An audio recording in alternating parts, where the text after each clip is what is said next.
الحمد لله نحمده ونستعينه ونستغفره ونؤمن به ونتوكل عليه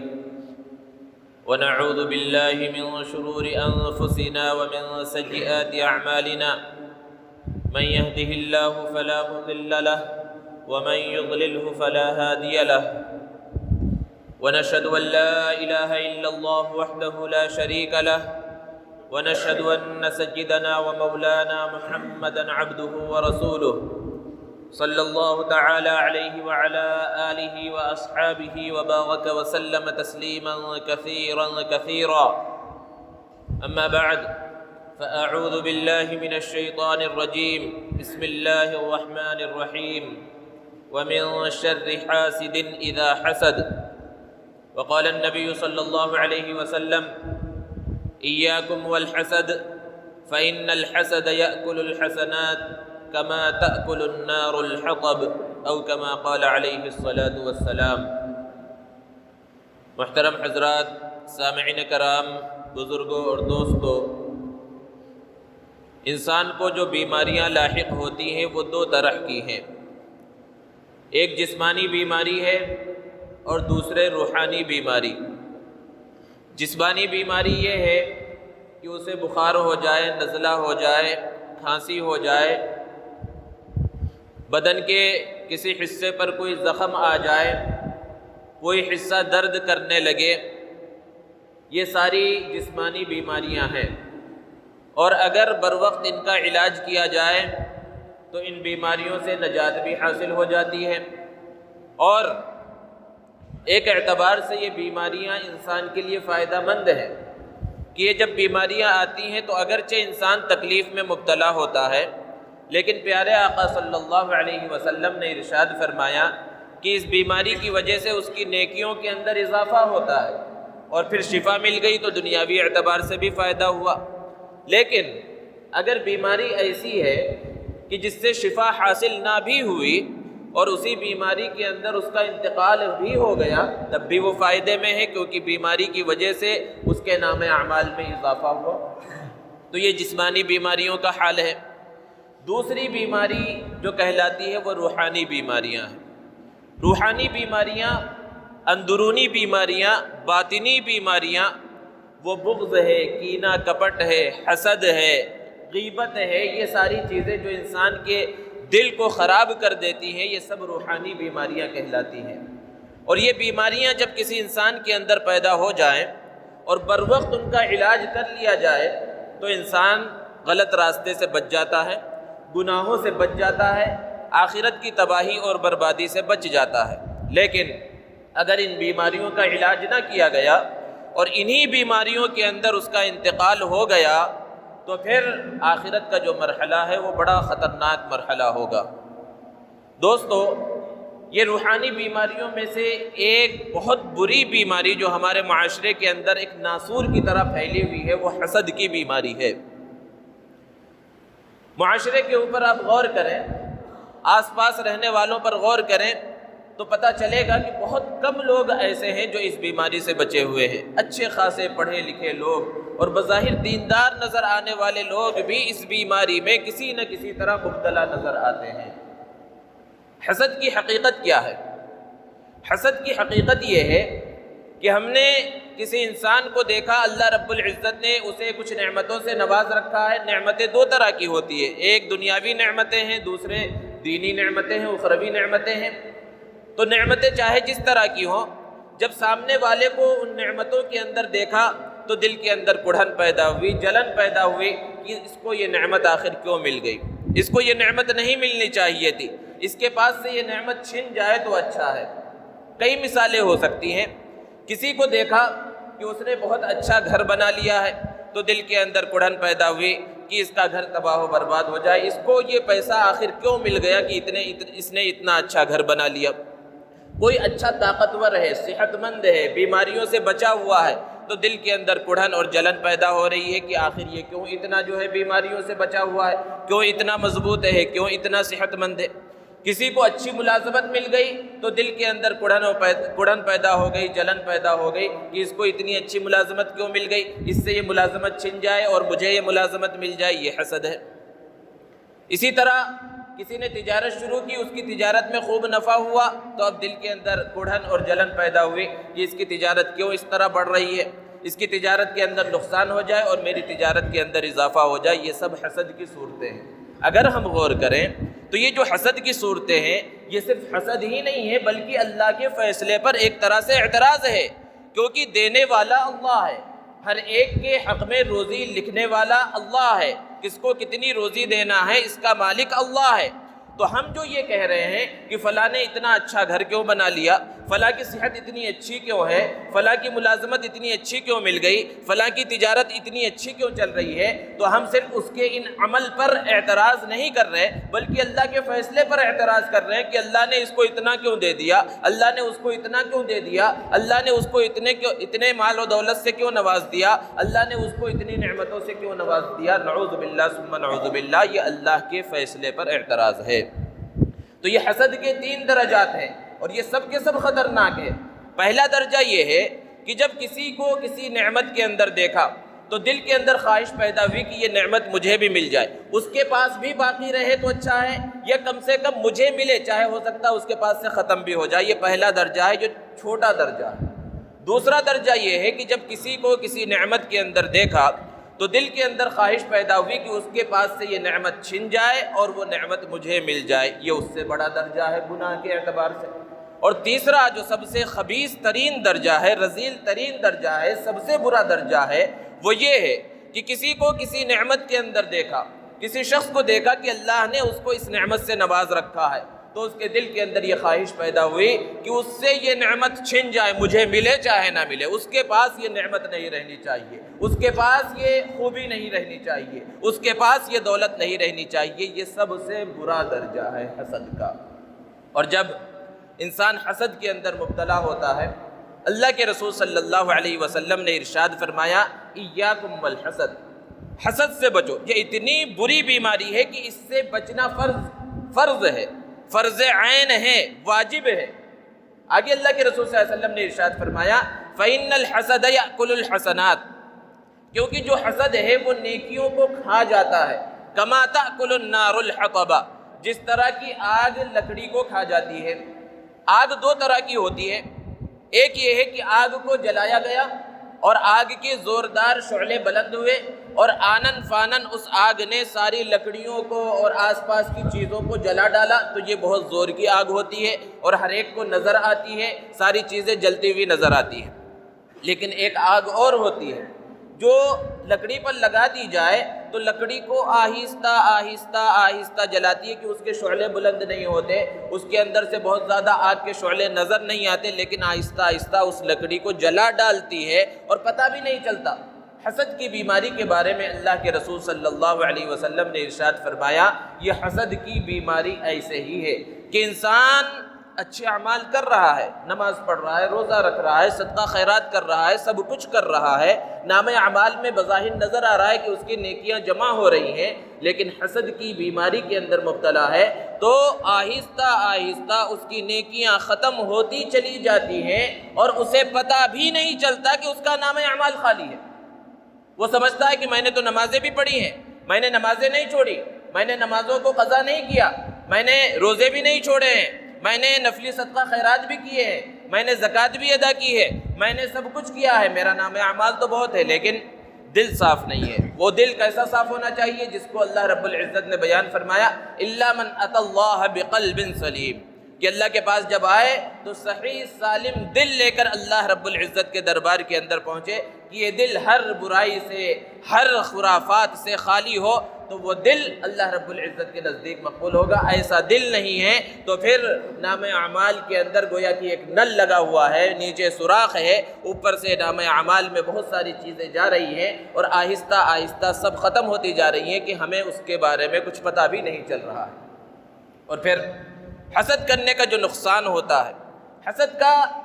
حسد انسان جب کرتا ہے تو وہ تو یہ سوچ رہا ہے کہ دوسرے کی نعمت ختم ہو جائے، وہ نعمت مجھے مل جائے، مجھے ملے یا نہ ملے اس کا نقصان ہو جائے، تو انسان جس سے حسد کرنے لگتا ہے، اور عموماً حسد اگر غور کیا جائے تو اپنے برابر کے لوگوں میں ہوتا ہے، یعنی ہم عمروں میں ہوتا ہے، ایک درجے کے لوگوں میں زیادہ حسد ہوتا ہے کہ میں نے بھی اس کے ساتھ ہی جو ہے تعلیم حاصل کی تھی، وہ بھی میرے ساتھ ہی پڑھ رہا تھا، لیکن آج وہ اتنا بڑا بن گیا اور میں اس سے پیچھے رہ گیا۔ تو آپس میں جب ایسے حسد شروع ہوتا ہے تو انسان جس سے حسد کرتا ہے گویا کہ وہ اس کا دشمن بن جاتا ہے۔ دشمن اس طرح سے بنتا ہے کہ جب بھی دیکھتا ہے کہ اس کے پاس کوئی نعمت آئی، اس کے کاروبار میں نفع ہوا، اس کی تجارت میں نفع ہوا، تو اس کو تکلیف پہنچتی ہے، اور کہیں سے خبر پہنچی کہ اس کو تھوڑا سا نقصان پہنچا ہے تو دل کو سکون ملتا ہے۔ یہ دشمنی کی نشانی ہے،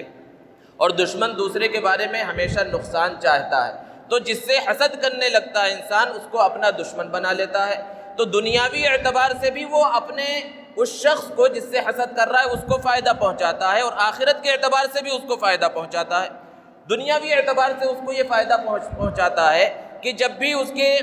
نعمتوں میں اضافہ ہوا، تکلیف اسی کو ہو رہی ہے، اس کو کوئی تکلیف نہیں ہے، اس کا فائدہ ہی فائدہ ہے۔ اور اخروی اعتبار سے یہ فائدہ ہے کہ جب جتنا دل کے اندر اس کے بارے میں برا سوچتا ہے، اس کے نام اعمال میں اضافہ ہوتا چلا جاتا ہے۔ اور حسد کا لازمی نتیجہ یہ ہے کہ یہ حسد صرف حسد پر نہیں رکتا، بلکہ آگے بڑھ کر غیبت، چغل خوری، بغض، عداوت، کینے کے اندر تبدیل ہو جاتا ہے۔ انسان کے دل میں جب حسد پیدا ہوا کسی کے بارے میں تو پھر اب اس کی برائی لوگوں کے سامنے بیان کرے گا، غیبت کے گناہ میں مبتلا ہوگا۔ اور اللہ کے رسول صلی اللہ علیہ وسلم نے غیبت کی سخت ترین مذمت بیان کی ہے، اور قرآن مجید میں غیبت کی مذمت کو بیان کیا گیا کہ غیبت کرنا ایسے ہی ہے جیسے کہ اپنے بھائی کا گوشت کھانا، مرے ہوئے بھائی کے گوشت کھانے کے برابر ہے۔ غیبت کی بیماری کے اندر مبتلا ہوگا، چغل خوری کے اندر مبتلا ہوگا، کینہ اور کپٹ کے اندر مبتلا ہوگا، اور یہ دل اس کا صاف نہیں ہوگا۔ حضرت عبداللہ ابن عمرو ابن العاص رضی اللہ تعالی عنہما فرماتے ہیں کہ اللہ کے رسول صلی اللہ علیہ وسلم کی مجلس لگی ہوئی تھی۔ اللہ کے رسول صلی اللہ علیہ وسلم نے ارشاد فرمایا کہ اگر تم کسی جنتی کو دیکھنا چاہتے ہو تو دیکھو ابھی جو شخص مجلس میں تشریف لائیں گے وہ جنتی ہیں۔ حضرت عبداللہ ابن عمرو ابن العاص رضی اللہ تعالی عنہما فرماتے ہیں کہ تھوڑی دیر کے بعد میں نے دیکھا کہ ایک صاحب تشریف لائے۔ بعض روایتوں میں ہے کہ 3 دن اسی طرح اللہ کے رسول صلی اللہ علیہ وسلم نے فرمایا، اور تینوں دن وہی صحابی تشریف لائے۔ ان کے دل کے اندر یہ داعیہ پیدا ہوا کہ آخر میں معلوم کروں ان کے اندر وہ کون سی خوبی ہے، وہ کون سا عمل ہے کہ اللہ کے رسول صلی اللہ علیہ وسلم نے ان کو جنت کی بشارت دی ہے۔ ان کے ساتھ وہ لیے اور کہا میں آپ کا مہمان بننا چاہتا ہوں۔ انہوں نے کہا ٹھیک ہے۔ 3 دن 3 رات ان کے ساتھ رہے، ان کے اعمال کا مشاہدہ کرنے کے واسطے کہ ان کا وہ خاص عمل مجھے معلوم ہو جائے جس کی وجہ سے اللہ کے رسول صلی اللہ علیہ وسلم نے ان کو جنت کی بشارت دی ہے۔ حضرت عبداللہ فرماتے ہیں کہ میں راتوں کو سویا نہیں، جاگتا رہا ان کو دیکھنے کے واسطے کہ یہ رات میں کون سی عبادت کرتے، تو میں نے دیکھا کہ وہ رات میں سو گئے تو فجر کے وقت اٹھے، یعنی رات میں بھی کوئی خاص عبادت نہیں کی، تہجد کی نماز بھی نہیں پڑھی، ڈائریکٹ فجر کے وقت اٹھے، وہ فجر کی نماز ادا کی، اور عام حالات ویسے ہی رہے جیسے عام لوگوں کے ہوتے، کوئی خاص عبادت 3 دنوں تک مجھے نظر نہیں آئی۔ 3 دن جب ہو گئے تو میں نے ان سے کہا کہ مہمان نوازی تمہاری حاصل کرنا اور مہمانی کرنا یہ مقصد نہیں تھا، بلکہ میں تو جاننا چاہتا تھا کہ آخر تمہارے اندر وہ کون سی خوبی ہے جس کی وجہ سے پیارے آقا صلی اللہ علیہ وسلم نے تمہیں جنت کی بشارت دی ہے۔ انہوں نے کہا اگر اللہ کے رسول صلی اللہ علیہ وسلم نے مجھے جنت کی بشارت دی تو یہ میرے لیے بڑے فخر کی بات ہے اور میری تعریف ہے اس کے اندر، لیکن میرے لیے بظاہر کوئی خاص عمل نہیں ہے، ممکن ہے اللہ کے رسول صلی اللہ علیہ وسلم نے اس وجہ سے مجھے جنت کی بشارت دی ہو کہ میں تھکاوٹ کی وجہ سے اور دن میں محنت مزدوری کی وجہ سے زیادہ عبادت نہیں کر پاتا، یہاں تک کہ اکثر تہجد بھی نہیں پڑھ پاتا، فرض نمازیں پڑھتا ہوں، لیکن ایک خوبی میرے اندر یہ ہے کہ جب رات میں اپنے بستر پر جاتا ہوں اپنے دل کو بالکل صاف کر لیتا ہوں، میرے دل میں کسی کے لیے کوئی کینہ، کوئی کپٹ، کوئی بغض، کوئی عداوت، کوئی دشمنی نہیں ہوتی، دل میرا بالکل صاف ہوتا ہے، سب کے حقوق معاف کر کے میں سوتا ہوں۔ ممکن ہے اللہ کے رسول صلی اللہ علیہ وسلم نے اس وجہ سے جنت کی بشارت دی ہو۔ تو دل کا صاف رکھنا اتنی فضیلت والی چیز ہے، اور دل اگر صاف نہ ہو تو انسان ہمیشہ پریشان رہتا ہے۔ حسد سب سے پہلا گناہ ہے جو آسمانوں پر ہوا، آسمانوں پر گناہ جو ہوا سب سے پہلا گناہ وہ حسد ہے، اس زمین پر جو سب سے پہلا گناہ ہوا وہ بھی حسد ہے۔ اللہ رب العزت نے جب فرشتوں کے سامنے کہا انی جاعل فی الارض خلیفہ، کہ میں انسان کو پیدا کرنے والا ہوں اور انسان کو خلیفہ بنا کر، اپنا نائب بنا کر اس زمین کے اندر میں بھیجوں گا، اللہ رب العزت نے انسانوں کو بہت بڑا مقام و مرتبہ عطا فرمایا ہے، اور خلافت کی عظیم ذمہ داری اس انسان کو دی ہے۔ یہ انسان اس زمین کا نائب ہے، اس زمین کا خلیفہ ہے۔ اپنی حیثیت کو انسانوں نے بھلا دیا ہے، اور دنیا کے اکثر حصوں کے اندر انسان غلامی کی زندگی گزار رہے ہیں۔ آج ہم سمجھ رہے ہیں، آزادی کی بات کرتے ہیں کہ ہم آزاد ہیں اور 1947 میں ہندوستان آزاد ہو گیا، لیکن حقیقت یہ ہے کہ ہم ابھی بھی غلامی ہی کی زندگی گزار رہے ہیں، اور ہندوستان میں رہنے والے اکثر لوگ غلامی کی زندگی گزار رہے ہیں۔ بس فرق یہ ہے کہ پہلے انگریزوں کی غلامی ہو رہی تھی، اب دوسرے لوگوں کی غلامی ہو رہی ہے، لیکن بظاہر ہماری آنکھوں سے نظر نہیں آ رہا کہ ہم غلامی کی زندگی گزار رہے ہیں، لیکن حقیقت یہ ہے کہ ہم اسی غلامی کے اندر پھنسے ہوئے ہیں، اور اسی غلامی کے طوق کو اپنے گردنوں کے اندر ڈال رکھا ہے۔ یہی وجہ ہے کہ حالات کے اندر اتنی تیزی کے ساتھ تبدیلی ہو رہی ہے، ایسے قوانین آ رہے ہیں جو آگے چل کر بہت خطرناک حالات پیدا کرنے والے ہیں، لیکن ابھی ہم اس کو دیکھ نہیں پا رہے ہیں۔ ہم یہ سمجھ رہے ہیں کہ ہم ایسی جگہ پر رہ رہے ہیں جہاں کوئی پریشانی نہیں ہے مسلمانوں کو، لیکن ان سب حالات کو سمجھنا ہوگا، اپنی اہمیت کو پہچاننا ہوگا، وہ اہمیت جو اللہ رب العزت نے عطا فرمائی ہے کہ غلامی کے طوق کو کبھی بھی اپنے گردن میں نہیں آنے دینا ہے۔ تو بہرحال جب اللہ رب العزت نے انسان کو اتنا بڑا مقام و مرتبہ عطا فرمایا، پہلے انسان حضرت آدم ہیں جو سب کے باپ ہیں، اور فرشتوں سے ان کا سجدہ کروایا، تو ابلیس شیطان جو اس وقت بہت بڑا مقام و مرتبہ رکھتا تھا، اس کو بھی حکم ہوا کہ حضرت آدم کو سجدہ کرو۔ قرآن کے اندر ہے استکبر، اس نے تکبر کیا، اور تکبر کیوں کیا؟ بعض مفسرین نے بیان کیا کہ پہلے اس کے دل کے اندر حسد پیدا ہوا کہ میں اتنا بڑا ہوں، میں اتنی چیزوں کا مالک ہوں، مجھے اتنے علوم حاصل ہیں، مجھے یہ لقب ملا ہے، اور میں ایک عام انسان کو اب سجدہ کروں جس کو اللہ نے مٹی سے بنایا ہے اور مجھے آگ سے بنایا، جس کی صفت کے اندر بلندی ہے اور مٹی کی صفت کے اندر پستی ہے، مٹی کو کہیں بھی چھوڑا جائے وہ نیچے جاتی ہے، آگ اوپر جاتی ہے، میں کیسے ایسے انسان کو سجدہ کروں؟ حسد میں مبتلا ہوا، تکبر میں مبتلا ہوا، وہ باطنی بیماریاں جو ہوتی ہے اس میں مبتلا ہوا۔ تو یہ سب سے پہلا گناہ ہوا جو آسمانوں پر ہوا، اس کی وجہ سے اسے راندہ درگاہ کر دیا گیا۔ زمین پر سب سے پہلا گناہ حسد کا گناہ ہوا۔ حضرت آدم علیہ السلام کے دو بیٹے قابیل اور حابیل، ابتدا میں نکاح کا یہ طریقہ اللہ رب العزت نے متعین کیا کیونکہ سب کے سب حضرت آدم اور حوا کے اولاد ہیں، سب بھائی بہن ہیں، تو ایک حمل سے ایک لڑکے اور ایک لڑکی کی ولادت ہوتی۔ تو اصول یہ رکھا گیا کہ ایک حمل سے ایک لڑکے اور لڑکی کی جو ولادت ہو رہی ہے یہ حقیقی بھائی بہن مانے جائیں گے، ان کا آپس میں نکاح نہیں ہو سکے گا۔ پھر دوسرے حمل سے جو بھائی بہن پیدا ہوں گے، ایک لڑکا اور لڑکی پیدا ہوں گے، تو پہلے حمل سے جو لڑکا پیدا ہوا، دوسرے حمل سے جو لڑکی پیدا ہوئی، ان کا آپس میں نکاح ہوگا۔ اس طرح کا قانون اللہ رب العزت نے متعین کیا۔ اس اعتبار سے قابیل جو بڑا بھائی ہے اس کی بہن سے حابیل کی شادی ہونی ہے، اور حابیل کی بہن سے قابیل کی شادی ہونی چاہیے تھی۔ یہ اس قانون کے مطابق تھا جو حضرت آدم علیہ السلام کی شریعت میں تھا، لیکن قابیل کی جو سگی بہن تھی جس سے اس کا نکاح نہیں ہو سکتا تھا وہ زیادہ خوبصورت تھی، اور حابیل کی بہن جس سے قابیل کا نکاح اصولی طور پر ہونا چاہیے تھا وہ اتنی خوبصورت نہیں تھی۔ تو قابیل حابیل کی بہن سے شادی نہیں کرنا چاہتا تھا، اور اسی بات کو لے کر آپس میں دونوں بھائیوں کے اندر اختلاف ہوا، حسد پیدا ہوا، اور یہ حسد گناہ تک، قتل تک لے کر گیا۔ آگے بڑھ کر دیکھیے، حضرت یوسف علیہ السلام جیسے جلیل القدر پیغمبر ہے، اللہ رب العزت نے حسن و جمال سے نوازا ہے، ان کے بھائی کیوں ان کے دشمن بن گئے؟ حسد کی وجہ سے، کہ ہمارے باپ حضرت یعقوب حضرت یوسف علیہ السلام سے زیادہ محبت کیوں کرتے ہیں، ان کا زیادہ خیال کیوں کرتے ہیں؟ اس وجہ سے وہ حسد میں مبتلا ہوئے، اور حسد کی وجہ سے بہت بڑے گناہ میں مبتلا ہوئے کہ اپنے معصوم خوبصورت بھائی اور محبوب بھائی کو انہوں نے کنویں کے حوالے کر دیا۔ یہ حسد کی بیماری کی وجہ سے ہوا۔ حسد جب انسان کے اندر آ جائے تو وہ انسان کو تباہ اور برباد کر کے رکھ دیتا ہے۔ ایک واقعہ کتابوں کے اندر لکھا ہوا ہے کہ ایک بادشاہ تھا،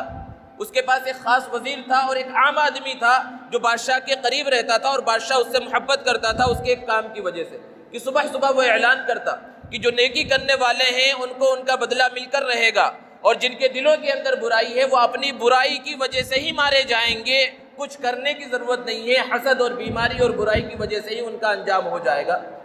بادشاہ کو یہ اعلان بہت پسند آتا۔ وزیر نے دیکھا کہ میں اس کا بادشاہ کا وزیر ہوں، اس کے سلطنت کے امور جو ہے انجام دیتا ہوں، اس کے باوجود میرا وہ مقام و مرتبہ نہیں ہے جتنا مقام و مرتبہ اس آدمی کو حاصل ہے۔ حسد اس کے دل کے اندر پیدا ہو گیا۔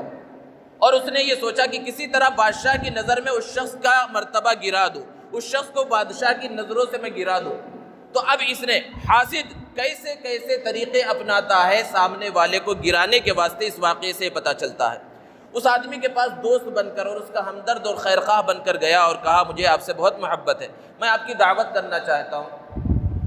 تو اس نے دعوت کو قبول کیا اور ادھر بادشاہ کے پاس بھی گیا اور اس کی برائی یہ بیان کی کہ وہ فلاں شخص جس سے آپ بہت محبت کرتے وہ تو آپ کی برائی بیان کرتا ہے۔ بادشاہ نے کہا کہ کیا برائی بیان کرتا ہے؟ تو اس شخص نے، وزیر نے کہا کہ وہ کہتا ہے کہ آپ کے منہ سے بدبو آتی ہے۔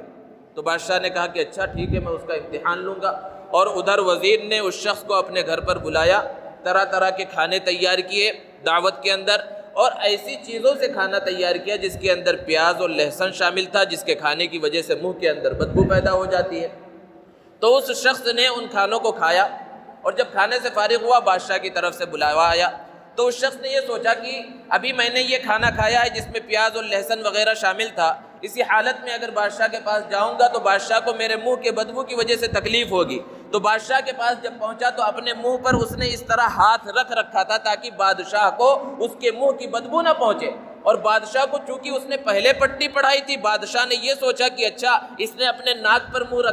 ہاتھ کو رکھ رکھا ہے تاکہ میرے منہ کی بدبو اس کے ناک تک نہ پہنچے۔ اب بادشاہ کو غصہ آیا، جلالی بادشاہ تھا۔